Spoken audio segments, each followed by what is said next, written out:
YouTube channel पर आप सबका एक बार पुनः स्वागत है। प्राचीन भारतीय ज्ञान परंपरा में आज की श्रृंखला कालगणना पर आधारित है। कालगणना प्राचीन विज्ञान की एक कड़ी है। काल का सामान्य अर्थ होता है समय, अवधि या युग, और इस दृष्टि से इसे युग गणना भी कह सकते हैं।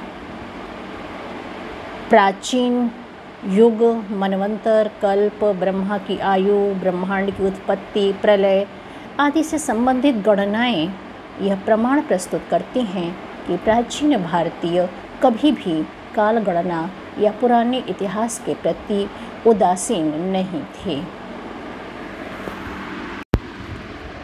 चतुर्युग की कल्पना नितांत भारतीय है। भारत में 4 युग माने गए हैं: सत्ययुग, त्रेता, द्वापर और कलयुग, जिसमें से सत्ययुग 4000 दिव्य वर्ष का, त्रेता 3000 दिव्य वर्ष का, द्वापर 2000 दिव्य वर्ष का और कलयुग 1000 दिव्य वर्ष का माना गया। सतयुग में 400 वर्षों की संध्या और इतने ही वर्षों का सध्यांश होता है और इस प्रकार 4800 दिव्य वर्ष सतयुग के होते हैं। त्रेता में 300 वर्षों की संध्या और 300 वर्षों का संध्यांश लेकर के कुल 3600 दिव्य वर्ष होते हैं। इसी प्रकार द्वापर में 200 वर्षों की संध्या और इतनी ही संध्यांश की गणना करते हुए इसका मान 2400 दिव्य वर्ष माना गया है।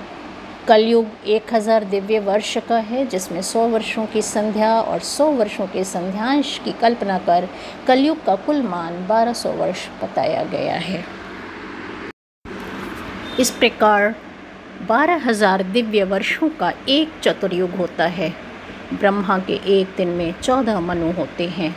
71 चतुर्युग का एक मनवंतर होता है और इस तरह 30,67,20,000 मानव वर्ष का एक मनवंतर होता है।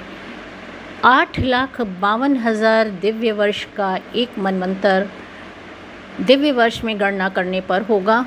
इस काल को 14 से गुणा करने पर जितनी संख्या आती है वो ब्रह्मा का एक दिन होता है। ब्रह्मा के दिन के परिमाण के अनुसार ही उनकी एक रात्रि का परिमाण होता है। ब्रह्मा के 360 दिन और रात्रि का ब्रह्मा का एक वर्ष होता है। ब्रह्मा की आयु 100 वर्ष है, जिसे परम कहते हैं। इसके आधे को परार्ध कहते हैं। अब ब्रह्मा का द्वितीय परार्ध और उसमें भी वाराह कल्प चल रहा है। ब्रह्मा की आयु के दोनों परार्धों के बीत जाने पर प्राकृतिक महाप्रलय होगी। 2 परार्धों की आयु समाप्त होने पर 7 प्रकृतियाँ अपनी मूल प्रकृति में लीन हो जाती हैं। इसी का नाम प्राकृतिक प्रलय है।